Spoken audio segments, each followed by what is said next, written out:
having some technical issues today. Now, I sound as if I know what I'm talking about, don't I? I have no clue. Those who are helping me obviously have no clue, because we're having to use both. We're having to use the iPad and the iPhone. We cannot get the sound to work. On and on and on it goes. If you can't hear me, you gotta say so. Can you put it out there for me, please, please, please? So good morning, good morning. First of all, may I say good morning to my spirit guide Gregor, who is as always standing to my right side, and on my phone, which I hope is not going to die out, on my phone, because I've forgotten to plug it in, we have Chris, who's going to be taking your questions and all of that stuff, and is hosting this show. Say good morning, Chris.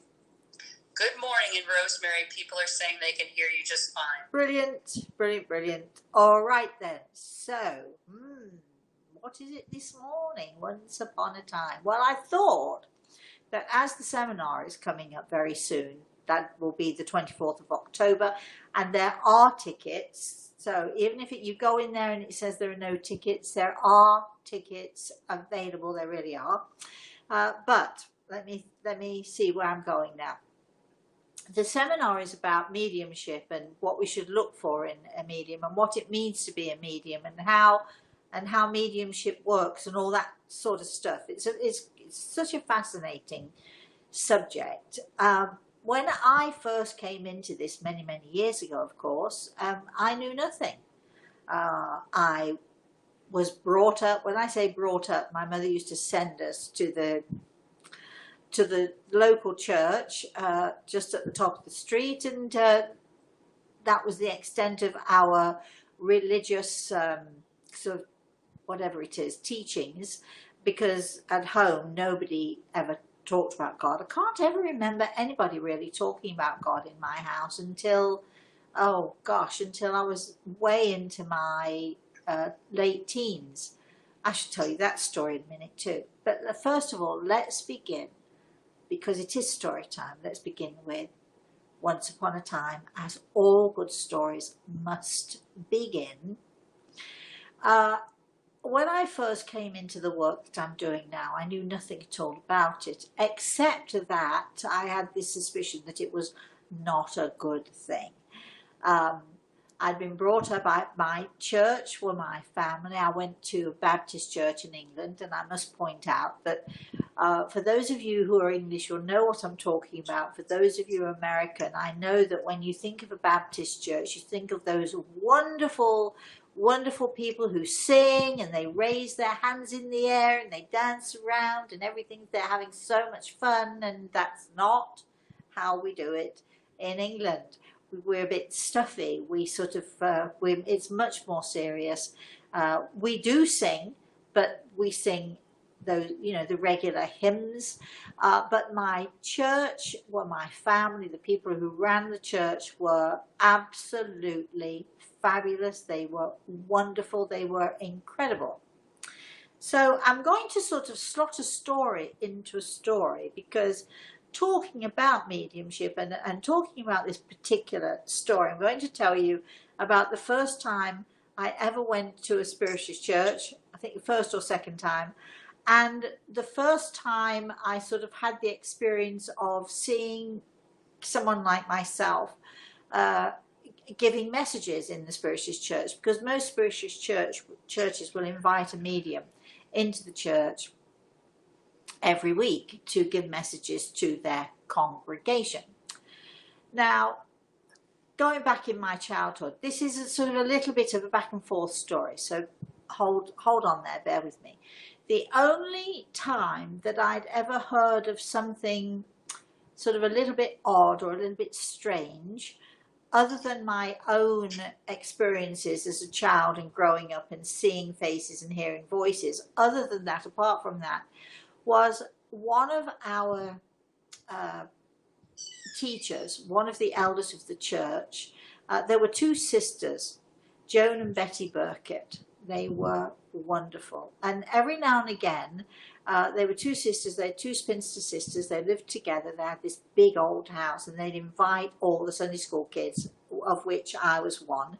And then I became a Sunday school teacher.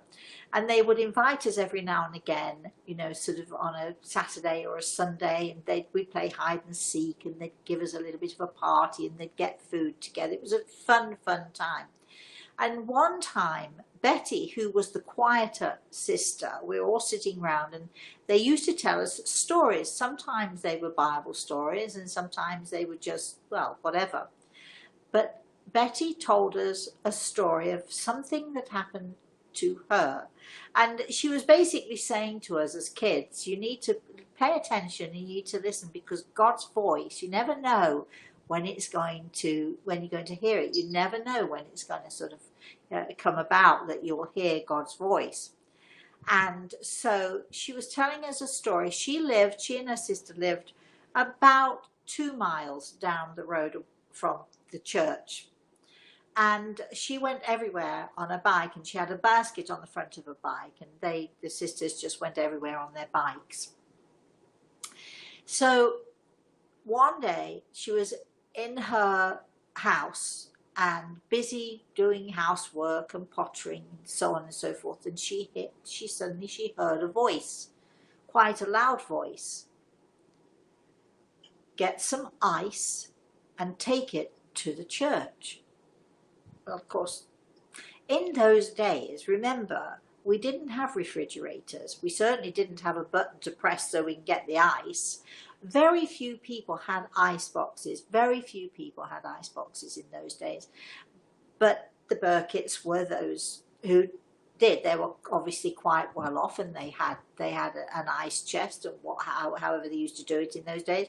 Anyway, so she heard the voice, and she sort of, she thought she was hearing things. She thought she was going a bit loopy. So she carried on doing what she was doing, and then the voice came again, and it was quite loud this time, and louder than the last time. And take some ice and take it to the church now.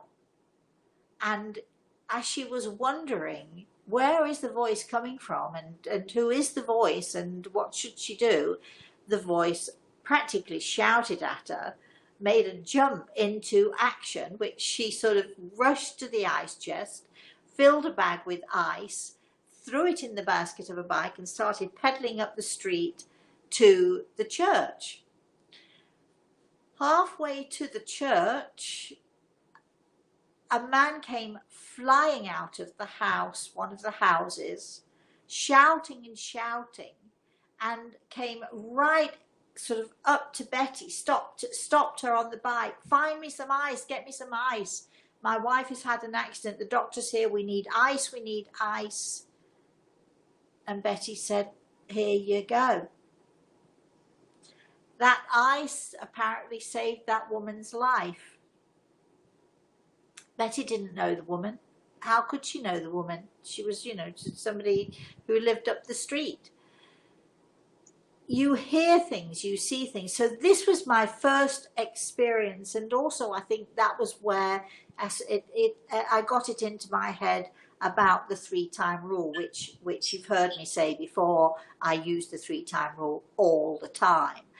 So, all right, now moving on, several years later, I'm already in contact with my father. I've already come to terms with my gift, that I'm a strange kind of a person. We all know that anyway. So I was just at the beginning, just on the cusp of going into this work full time. And the people who were helping me decided that it would be good for me to have an experience of mediumship. Okay, so they took me to the local spiritualist church in a small town called Stainforth. It's sort of like it's a teeny little, it's not quite a village and it's not quite a town, but it has this a barn. It's an old barn that they used to use as a spiritualist church. So I walked in there. Now, there was a whole group of us. My daughter, unfortunately, came too. I'll tell you why in a minute. My daughter came with me, and all the elders of the church who I'd gotten to know, they were all there, and I had, oh gosh, I had 4 or 5 friends with me as well, and we were all sitting sort of, we took up most of a row, and then 2 or 3 rows in front of us were the elders who had all sat down because we were going to see this medium. We'd come to see a medium working, and everybody thought that this would be a really good experience for me. So you've heard the saying, haven't you? Don't ever judge a book by its cover, right? You've heard that saying. So, all right. Now we see this lady. She's sort of an older lady. She's a little bit stooped over. She's got sort of longish, very greasy hair. She's wearing a pair of black pants, over which she's got sort of like white overalls, over which she's got some shorter blouse, over which she's got a very dirty white, very old, very misshapen cardigan. And the sleeves of the cardigan, she kept pulling them down and covering her fists with the sleeves of the cardigan. And the cardigan she would use very often as a handkerchief. Am I giving you a kind of a picture, Chris? Am I giving you a picture here? Absolutely. Now, to top it all off, this lady was actually cross-eyed. So, and she had a Yorkshire accent that was very broad. I don't know if any of you have heard a Yorkshire accent. Beautiful, wonderful. You can't understand a word people say. But she started off, she was on the stage, and I just, first of all, I was shocked. I was thinking what she looked like, as we would say in England, she looked like a rag bag tied up in the middle. That was a nasty thought of mine, and I chastised myself and said, no, do not judge, because for all that she looks dreadful and dirty and miskempt and so on, for all of she looks all of these things, she could have the most amazing gift, and you just don't know. And whether or not she had a gift, she could be the most lovely person you could wish to meet. For some gone blank. Am I back? There we are. I'm back. Can you hear me? Yes. Can you see me? Yes. Okay. All right. So, see, there I am sitting in the church with my daughter, who's already looking at this woman and judging. And everybody else with me is also looking and judging. And I'm the one sitting there saying, no, she might not look the part, but she could be really, really good. So let's wait and see. So she began with the cardigan. Do you like that? That's what we had to put up with for a whole hour.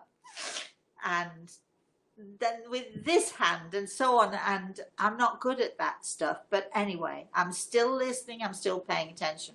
And she goes to a person in the audience and she starts to give a message. The problem is that nobody quite knows where she's looking because her eyes are crossed. So you think she might be looking at you, but she could be looking at the person next to you on either side. Very difficult, right? She also had a very broad Yorkshire accent, so it's hard to understand what she was saying. You can see how mean I am now, can't you? Are you getting the picture that I'm not always a nice person? And so she begins to give this message, and all of a sudden she becomes really dramatic, and she says, hands spread out. She goes into a sort of a semi-trance. I can see an hole. Now, for those of you who don't know what I'm saying, I can see a hole. I can see an hole. I can see an hole. A big hole. My daughter loses it. And I shush her, she's laughing, the tears are falling down her face. Of course, everybody else starts losing it around us. The people on the other aisle are looking at us because we're being extremely disrespectful. Still, Chris. You're still here, Rosemary. Okay, I'm just going to keep going with this story. And so then all of a sudden, and I'm trying to shush everybody who's with me. Now they've all got their heads down and they're all containing the sound of their laughing, but you can see the shoulders going up and down. And I'm sitting there gritting my teeth, trying really hard to be respectful because this woman is doing her best. Let's say that. Then the elders of the church who are sitting 2 rows in front of us, all of a sudden I look at them and they've got their heads down and they're doing this as well. And we were not very nice. We were really not very nice. A few messages on, this lady came to one of my friends, Brian. You could see by the glare in her eyes that she was mad with somebody. You couldn't quite tell which the direction was she was looking at. But Brian was at that time a seaman and he got this big bushy beard and so on. You with the beard, you with the beard. So we knew where she was actually looking. And then I think because she was upset, quite rightly, that we were all laughing, quite rightly, she did the worst thing possible. She told him she could see him in an accident and that he was going to die. All right, so a very funny story on the one hand, a very sad story on the other hand, and also extremely dangerous, very, very dangerous. What you don't, let me put it this way. Yes, you can't judge a book by its cover, but you do want someone to look at least clean, at least a little bit tidy. You want to, when you're looking to find a medium, you want somebody who is at least, respectful of their own self, and what they look like should matter. I'm not saying look for somebody who's beautiful. I'm saying look for somebody who's obviously careful about their own appearance and respectful of themselves, because if they're not respectful of themselves, they're not going to be respectful of anybody else. You also, let's say, the next thing you need to watch out for when you're looking for a medium is you're wanting to listen to the messages, and you want. I know I keep flashing on and off the screen. I'm sorry about this. I did warn you we're having technical stuff. So, looking for a medium who can actually give real evidence, which this lady unfortunately did not. And when somebody calling themselves a medium starts to say things like you're going to die, or could see an accident, you or somebody you love is going to die, that is the moment when you get up, walk out, you don't pay, and you say to them, I'm going straight to the police, because it's called threatening behavior. So many people don't do that. So many people pay, walk out, and just never go back. It's very hard to know what you need to look for in a medium. And here I was in this spiritualist church, trying to give the benefit of the doubt. My daughter was horrible. I love her to pieces, and afterwards we did laugh till tears streamed down our faces, because it was a real spectacle. But at the same time, had she not used threatening attitude, threatening words, had she not done that, I would have been inclined to give her the benefit of the doubt and to think that perhaps, she thought she had a gift, even if everybody else could see that she didn't. Good intentions, but she obviously was not a person of good intentions. So there are lots of different ways that you can tell or that you should look out for when you are looking for a medium. And quite frankly, this particular episode could have put me off for life, I can tell you. If I'd have gone in there not knowing anything, if I'd have gone in there by myself just looking for something, perhaps looking for someone who could contact my father, or looking for someone who could help me with what was going on with me, I mean, that would have been a devastation to me. It was been an absolute devastation to me.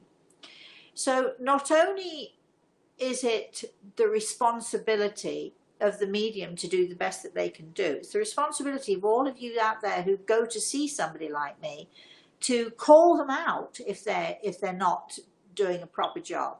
I had a gentleman recently who called me for a consultation, and when I said to him, if it doesn't work, I'm going to reimburse you, he sort of looked at me as if I'd got two heads, and he said, yes, but what if I'm on for the hour, and I said, if I can't do this for you, I'm going to reimburse you. If I go to a store, buy a blouse, and it doesn't fit, I'm going to take it back. I'm going to expect my money back. What is the difference? It's called integrity. So the first thing that you out there need to be looking for when you're looking for somebody like myself is somebody who has integrity. It's really very important. And obviously, this person did not have such integrity, otherwise she wouldn't have started threatening and almost sort of cursing. And the second thing that we need to be responsible for is the Spiritualist Church should never ever have had her up there knowing that she was not real. But it's very hard for Spiritualist churches because they're always looking for good mediums, and unfortunately there aren't too many of us about. So, okay, so funny story, sad story. It was funny because my daughter was just dreadful, but at the same time, we're British. We do have a very weird sense of humour. We can laugh at all sorts of things. But basically everybody on our side of the church was laughing and trying not to laugh, which was appalling really, because for whatever reason there was a lady up there trying to do her very best. So if you have a bad experience with a medium, be respectful, be nice, be kind, but say, stop, you got to stop. Had I known more, had I been a little older and wiser, I would have stood up in that Spiritualist church and I would have said to the lady, thank you so much for what you're doing, but you need to stop. Because what you're doing is dangerous, what you're doing isn't right. And I should have had a voice and said it in a respectful way. I didn't. Instead, I sort of, tail between my legs and snuck out of the church as soon as we could get out there, and my daughter was still laughing all the way home, and it taught me a lesson. It taught me a few lessons. It taught me, sometimes you can judge a book by its cover. Sometimes if somebody doesn't look the part, it means that they aren't the part. But I do try to give the benefit of the doubt. But if you're going to give the benefit of the doubt and someone turns out to be not what they say they are, in a respectful, gentle and loving way, it is our responsibility, every one of us, to say, no, that is not right behaviour, and you need to stop. Okay, that is the end. That is the end of my story. Chris, what do you think?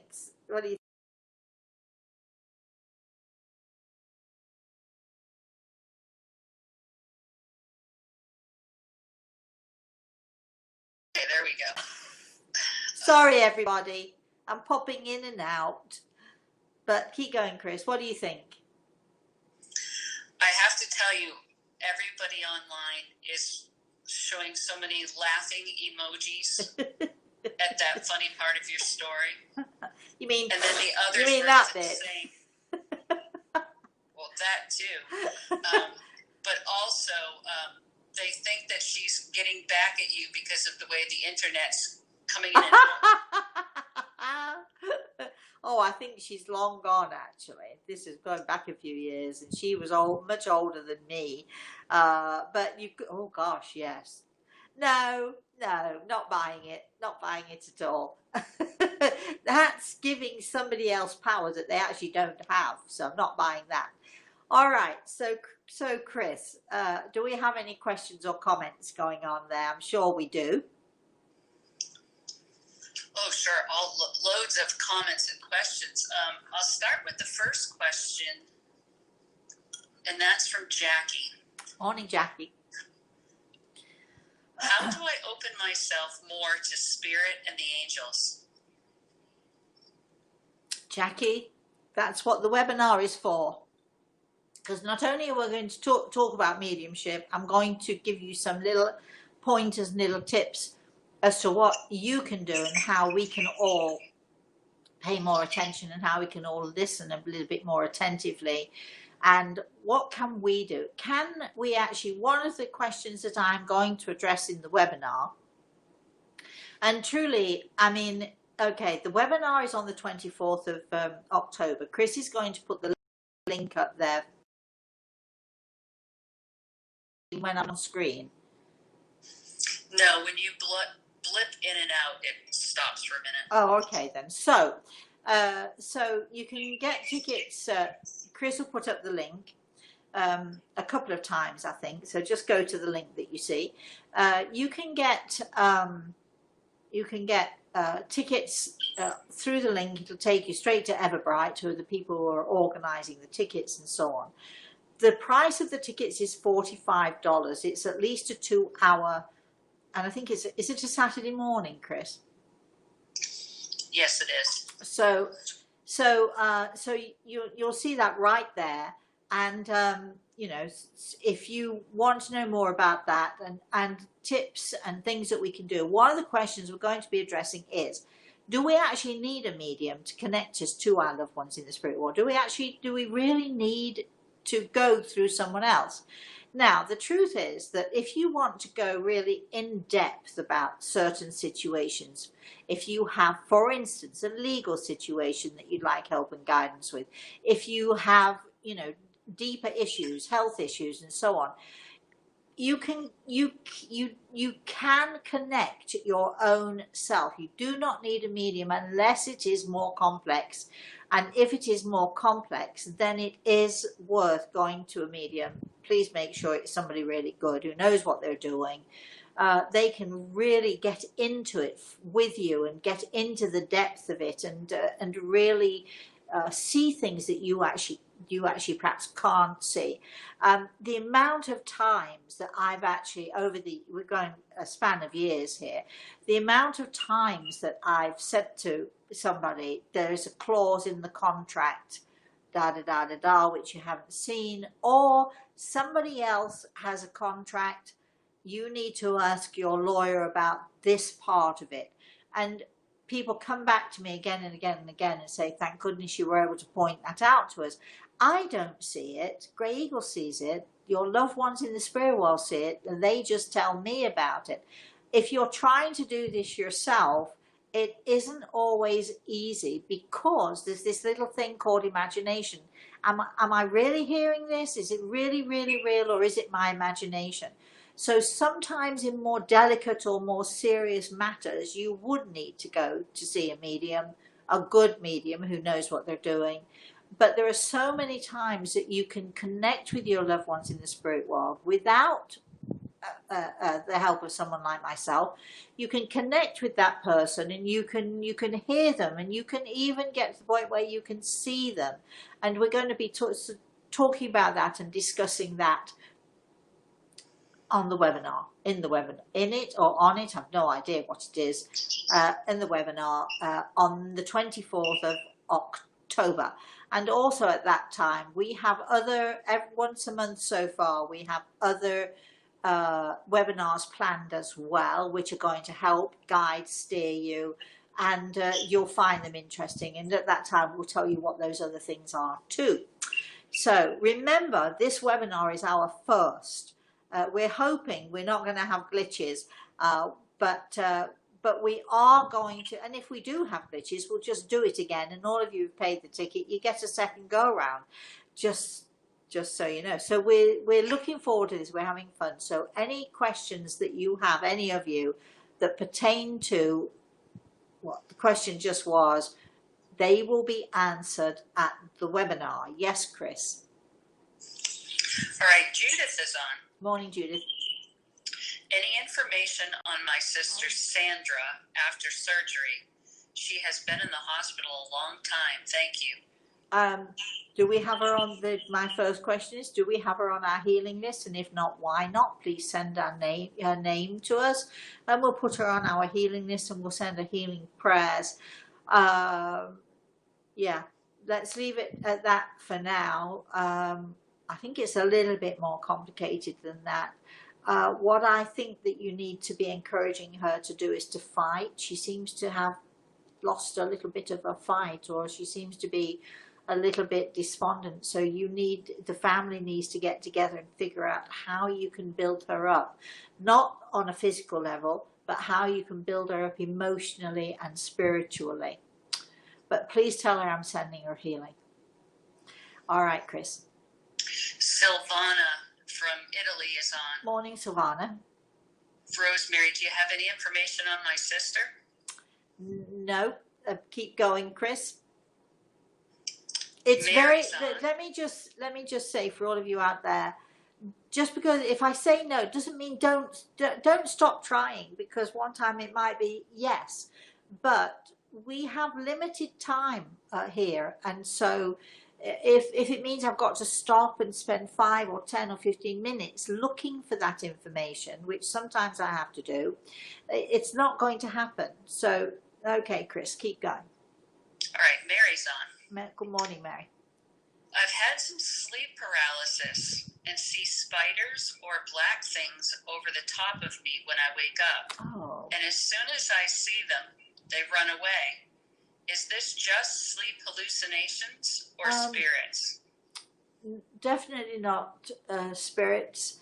The first thing I would ask is, have you recently been taking some sort of a different medications? You're not crazy, that's for sure. It could be a sleep deprivation. It could be that the sleep that you're getting is not the kind of sleep that you need. I'm going to suggest, if you want a quick fix, I'll give you a quick fix. You go to iTunes and get my my first healing guided healing meditation. I'll get it in a minute. It's called Give the Gift of Healing, and you can get it on iTunes very easily.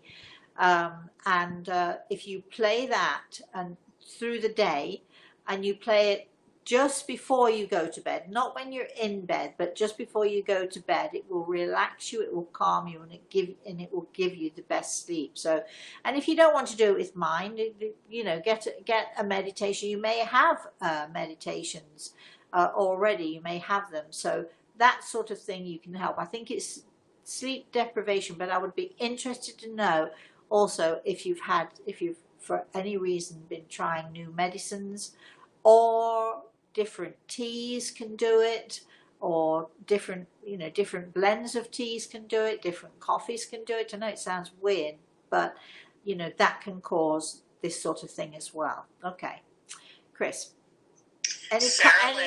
any comments we have going on here? I'm interested to know. Go on, Sarah Lynn. Yeah. All right. Good morning, Rosemary Morning. and Grey Eagle. I'm missing my mother-in-law. I believe she's asking for any information. Okay. Well, I think you know that she's there with you. And again, there are ways that we can, in fact, find them, listen to them, sense them, be around them. And I don't want to keep pushing this seminar because you're either going or you're not going. But we are definitely going to be talking about the ways that we can, if we are missing someone, if we're missing a loved one in the spirit world, there are ways and there are things that we can do to connect with them in a more positive way, and that can be extremely comforting. And it's not about teaching people to be mediums, because that's not what this is about at all. But we, all of us, have certain abilities. We have our 5 senses, and if we use our senses in the correct way, and if we can combine some of our senses together, then it's amazing how much more sensitive we can be. We're going to be talking about how each of us can raise our level of consciousness. And I know many of you don't even perhaps know what I mean when I say that, but we raise our level of consciousness to a point where we can sort of get on that same wavelength with our loved ones, where we can in one way or another have a communication with them without coming through someone like myself. Chris. That is on. Good Saturday. Some time ago, you told me that a relative of mine is taking care of all my dogs in the spirit world. Could it be my grandmother or godmother's Clelia? Both were animal lovers. Who is it? Maybe it's more than one. Maybe there's a whole group of people taking care. But if you feel that it's your grandmother or your godmother or both, then go with your instincts. Go with what you feel is right, because usually what you feel is right is right. Yes, Chris. Maggie saying, I've heard a voice twice. Once when I was driving home that I think was to get in contact with someone, and the second was years ago. But I'm still waiting to see, as it is on God's timeline, not mine. Good morning, Maggie. Thank you for sharing that. Pay attention to those voices. You know perfectly well that we should pay attention. Chris, do we have any comments at all?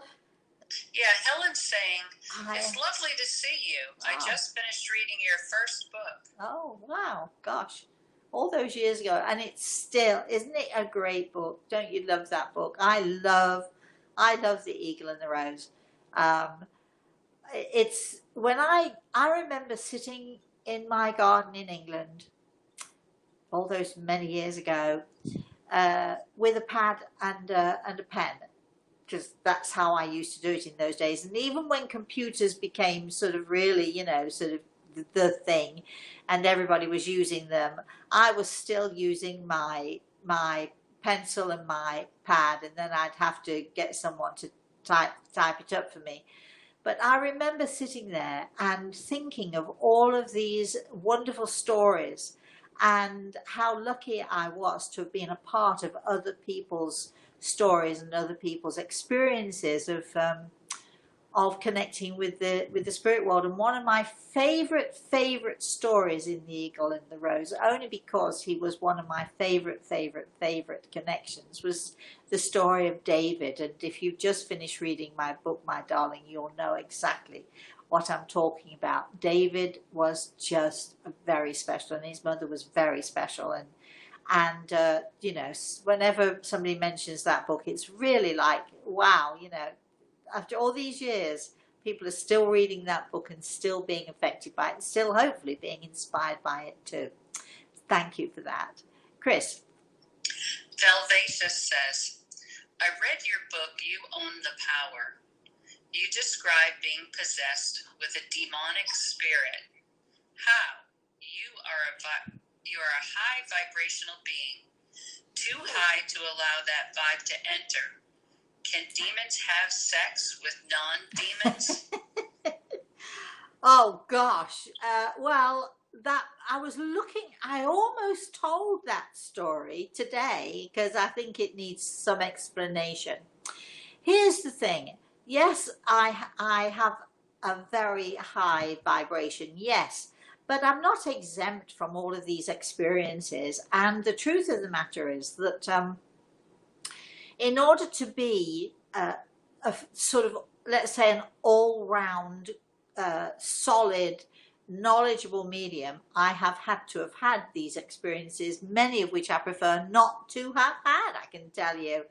I can remember talking to a lady who had cancer of the throat, and instead of her describing it to me, she showed me. And as I'm talking to her, the next thing, I felt everything that she had felt, and I remember having to run out of the room and throw up. When I came back in, I had to talk to her quite severely and say, no, no, no, darling, you don't need to do it that way. Just tell me and I'll hear you. Many, many experiences that I've had. And of course, I've needed them because as we've gone along through the years, I've had people who have come to me with those same experiences. And if I hadn't experienced it myself, I'm only talking with cranial knowledge, right? But when you have had the experience, then you're talking with a knowledge and a knowing that is deep within you. The rest of it, the sex stuff and all the rest of it, yeah, well, we're moving on. Chris. Maggie's laughing at this comment. How do you look the part of a psychic? So does cross eyes mean the whole side of my mom's family is psychic? Very funny. Oh no, being cross-eyed had absolutely nothing to do with whether she was psychic, whether she was whatever. It had nothing to do with it. Just sort of added to the whole thing, because it was difficult to know where she was looking when she was giving someone a message, and there was not a person in the church that she gave a message to who sort of didn't look around or look to the side thinking, is she talking to me or is she talking to somebody else? Anyway, funny story. Thank you for that, Maggie. No, it does not mean that all of your family are psychic. Moving on, Chris. Mark says, this story is hilarious. In a lesson well learned, Rosemary. Oh gosh, I hope so. I hope so. You know, I have to tell you, Mark, you might understand this. I have to tell you that I have a thing about noses. I've never been able to, I have a very weak stomach and I throw up easily. And even if someone sort of has a bit of a cold or a drippy nose or something, I'm done. I can't deal with it. And I find myself literally retching sometimes. So the fact that this lovely lady in this spiritual church would continually, she got her cardigan wrapped around her fist and anyway, and my daughter thought that was the most hilarious thing about the whole situation. Chris, moving on. Let's move on. Asma says, hello, loads of love to you. Thank you, darling. When do you see me and my family coming out of 20 years of financial struggle? Thanks for your guidance. I'm going to be very tough on you. I can see you coming out of financial struggle when you take control, or when somebody who knows what they're doing is going to take control and stop everybody from spending when they don't need to. This is pet peeve of mine, I have to tell you. I know it's hard. I know financially that it's hard, but I just was talking about experiences and people needing experiences to know where, you know, somebody else is coming from. If you've not had the experience yourself, it's easy to give advice. But if you've had the experience yourself, then you know what needs to be done. I spent years with my daughter as a small child. We didn't starve, but the many times I stood over her hoping that she'd leave something because I was so hungry. Of course, I was also very skinny, and I'm not exaggerating. We used to hide from the debt collectors, from the electricity man coming banging at the door. We used to hide from all of the people coming to collect their bills. Samantha, as a small child, at the age of 10, we would huddle together underneath the door and just keep really quiet so that nobody would know that we were in the house. I've been there, I've done that, I know what it's about, and I also know that unless somebody in the household, and in this case it had to be me because Samantha was just a little girl, somebody in the house has to take control. And once you start to take control, and once you start to understand, you know, that saving, even if it's only a penny a week, saving a penny a week, watching it mount up, even if it's only that, at least you're making an effort to get something done about it. The only people who put us in financial trouble are ultimately, if it's gone on for years and years and years, are ourselves. If we don't take control, nobody else is going to. And it's really hard because you're trying to see to so many other people, and you're trying to, you know, sort of pay, you know, what is it? Pay Peter to pay, borrow from Peter to pay Paul. I know what it's like. I know all Hold about on a sec, it. Rosemary. You're off the internet. Oh, okay. It says it's connecting, but I see nothing on the screen. Okay, all right. Well, how are we doing for time anyway? 15 more minutes. Okay. Well.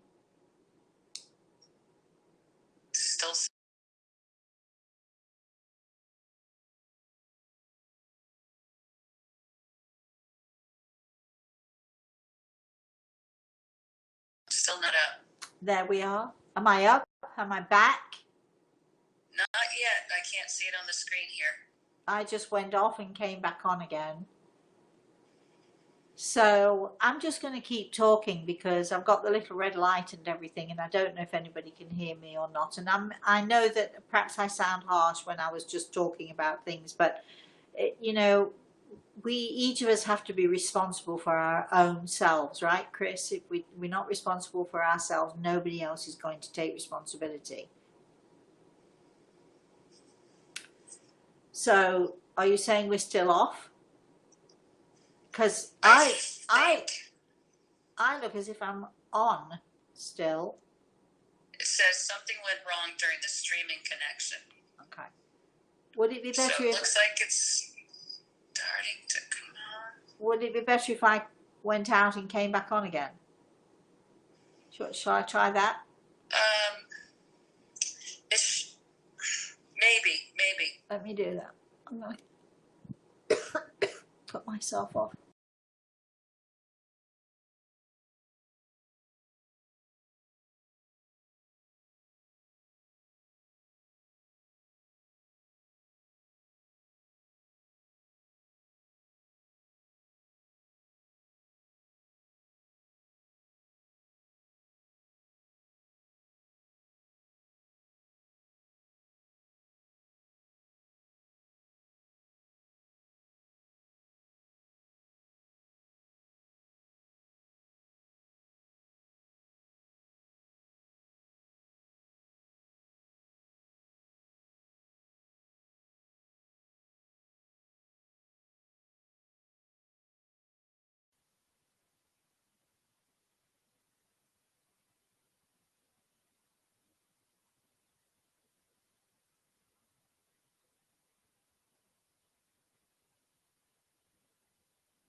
Here we go. Okay, there we go.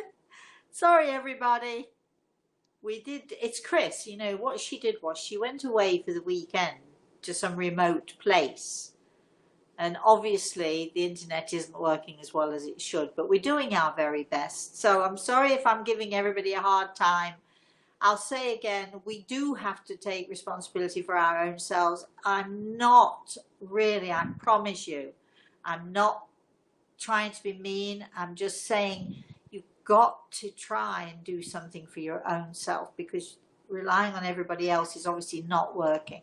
There's also something else that I think is very important that I should say to people. You know, the definition of insanity is doing the same thing over and over again and expecting different results. For 20 years, this lovely lady, who may not even be on anymore, as you've been doing the same thing over and over again and expecting different results. That is the definition of an insanity. It is time to change the way that you're doing things, time to take control, time to try and stop this awful, it's like being a hamster on a cage, isn't it? I know exactly how it feels. Chris, do we have any other questions or comments? Well, I think we just surprised everybody because I had like a blip where I was on, but you wasn't. So everybody was like, who was that? Who was that? That was Chris. And we also lost questions. So I just said to people, just send her right back in. But Cheryl has a question. Yes, Cheryl. What is the difference between being empathic and psychic? I so often pick up on people's moods in crowds. I get overwhelmed and have to be alone. That is empathy. That is being empathic. All right. Again,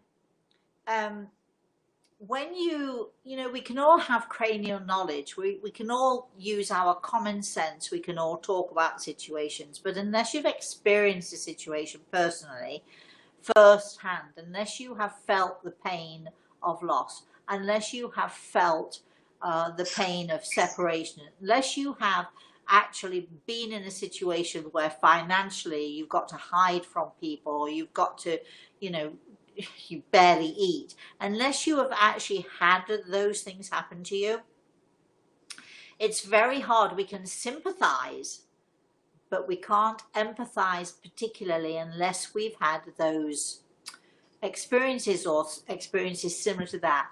An empath is a person who has suffered generally, who has not only seen other people have an experience, but have had experiences themselves which have made them ultra sensitive. Now, there are many people out there who think that being sensitive is wrong. You cannot, in my opinion, you cannot be too sensitive. So I think, darling, you are very much what I call a sensitive or an empath. Being an empath means that you can connect with other people and their emotions and their energy. Very, very different than, and being psychic also is very different than being a medium. That's where I come back to our webinar. What is the difference? Join me on the 24th and find out. 24th of October. What time is it, Chris? It's Saturday morning, and what is it? I believe it's 10 a.m. to 12. Yeah, 10 till 12. So, we'll be doing that on the 24th. But being psychic is not the same as being a medium. And I'm going to leave that question to be answered in our webinar. Chris. Kayla asks, morning. Hi, Rosemary and everyone. Can Grey Eagles see if this situation with the virus is going to end in some point soon without taking any vaccine? Thank you in advance. Well, from what I'm being told, and thank you for asking the question. This is the only question I'm taking about COVID, by the way.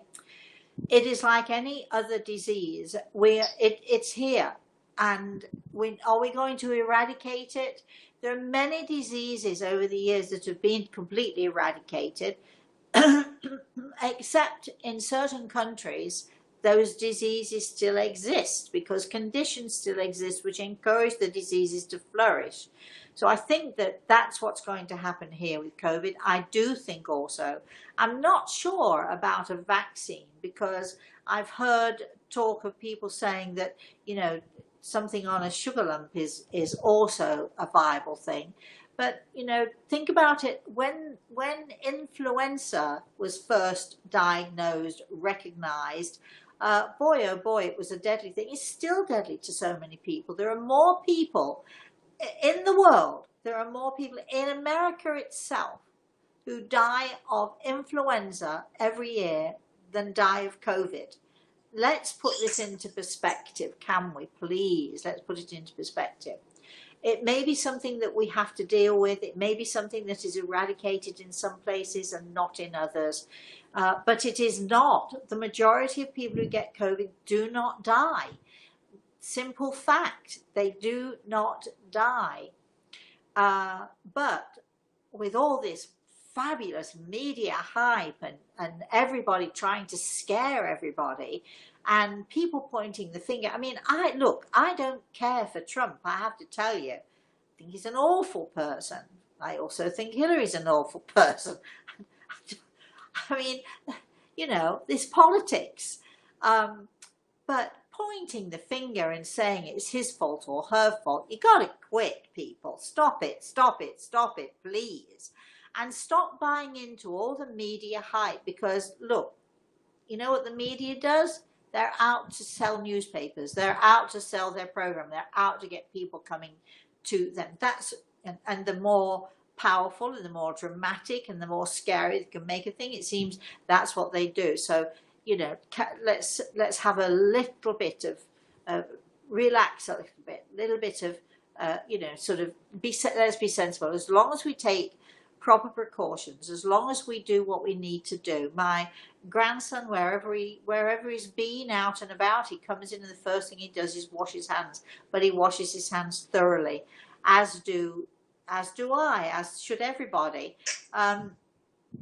Take those precautions, but please don't be so afraid. Chris. Maggie wants to know, do psychics know of each other if you are in the same room, like two gunslingers eyeing each other down? Oh, Maggie, I do love you.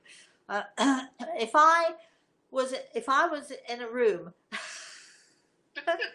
with another medium, I can surely tell you it wouldn't be, it wouldn't be sort of, what is it, guns at dawn or whatever it is. We're not going to be dueling. We're not going to be meeting, do you want swords or pistols or whatever, like they used to do in the as I would say to Reese, in the olden days.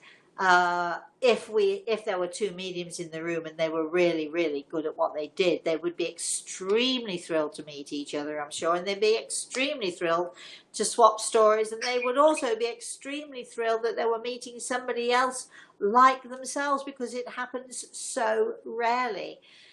Could they tell? It would depend. It depends what else is going on at the party, right? Moving on, Chris. Gerd wants to know. Who? Is Gerd. Good morning. Is there another chat next Sunday? Is there another chat next Sunday? That's the question. No idea. Don't know what you're talking about. Sorry, darling. You do know it's Saturday today, right? Maybe where you are in the world it's Sunday morning, maybe. It's Sunday in Australia. Actually, I think it is Sunday in Australia. Will there be another Saturday morning story time? Absolutely. Every Saturday morning at 11 a.m. Eastern Standard Time, we have our story time. And every Thursday at 11 a.m. Eastern Standard Time, we have our The Spirit World Sees All, where it's mostly questions, no stories, but mostly questions and answers. Chris, let's moving on. I'm sorry, Gerda. I don't know if that was your question, but yes, I have a feeling that you gave that right answer. Right. What he was looking for. Well, here's the deal. You can't get rid of me that easily. We're here. Yes, Chris. Well, speaking of time, it's 2 minutes before 12. All right. So Kitty wants to know: can an empath and a psychic be in a reading without confusion? Well, I'm going to tell you, Kitty, I'm confused by that question. We can talk about that another time. Look, I am very aware that Chris has given up her vacation, her long vacation. You should see where she is. She's sitting on a lake. Are you on a lake, or is it the ocean, or is it a lake, Chris, that you're at? Long Lake in the Adirondack Mountains. Oh, gosh, it's absolutely gorgeous. She showed me a picture of it. But I'm very aware that her husband has given up his time with her. They've given up their morning, even though they're on this lovely long weekend vacation. So thank you, Chris, for that. I really do appreciate it. I'm very sorry, everybody, that we did have these little glitches, but nevertheless, I do hope you enjoyed it. I do hope, before we go off again, before we have another glitch, we are going to close because Chris needs to get on with her vacation. So I would like to thank Great Eagle very much for being with us. I would like to thank Chris. Thank you so much. And I would like to thank all of you out there. We will be back. Good. We will be back the next Saturday at 11 a.m. with another story. Who knows what it's going to be. I do hope you, sorry, I couldn't resist. I do hope you enjoyed my story this morning. You could see, can't you, that, you know, people don't expect mediums to have a sense of humour, but I'm British, and without my sense of humour, boy, oh boy, I wouldn't, oh gosh, wouldn't I have had a tough time through the years. So yes, we shall be back again. If you want to know more about our webinar, if you just want to get tickets are $45. We're going to be doing at least a 2-hour session on the 24th of October. We are limiting the tickets, so if you're interested, click the link and get them as soon as you possibly can. If it says there are no tickets left, it's not true, just saying. So if you're having trouble, you know, just let us know that you're having trouble. Email me, Rosemary at rosemaryaLtea.com, and we'll get right back to you as soon as we possibly can. In the meantime, again, if you want to know more about healing, if you want to know more about my guided meditations, go to iTunes. If you want to know more about my books, if you want to know more about cooking, I'm going to be showing Karen this afternoon how to make the most delicious thin, crispy, delicious flatbread. Yeah, imagine that. So we do have a little cooking channel as well, just to mention that to you. And what else, Chris? Anything else that you want to know? If you want to be on our mailing list, you must request it. If you want to have healing, please just email me and ask. We'll put you straight away on our healing list. And again, Rosemary at rosemaryaLtea.com. And again, the link for our webinar, the first, hopefully, of many. The link for that, you'll find it here, right here. Chris has put it. You put it up twice, Chris. Are you putting it up? Have. So you click the link and it should take you to Everbright, where you can buy your tickets. And if you have trouble, let me know. And if it says sold out, don't believe it. It's not true. Keep going and email me if you're having a struggle with that. In the meantime, thank you, all of you. You've been fabulous. You put up with all the glitches. You put up with me disappearing. I did a disappearing act, didn't I? Here she is. She's gone. Here she is. She's gone. Here she is. So, I'm going to do a disappearing act now. Please, please, please, all of you out there, have a very, very blessed rest of the day and have a wonderful and blessed weekend, everybody. Hopefully I'll see you on Thursday, and if not, I'll see you here next week with another story, another once upon a time story. Who knows what it will be? Oh, I've got to think about it. Anyway, until I see you again, once again, thanks to Gregor. Once again, thank you, Chris. Enjoy the rest of your long weekend, Chris. Have some fun. Bye, everybody.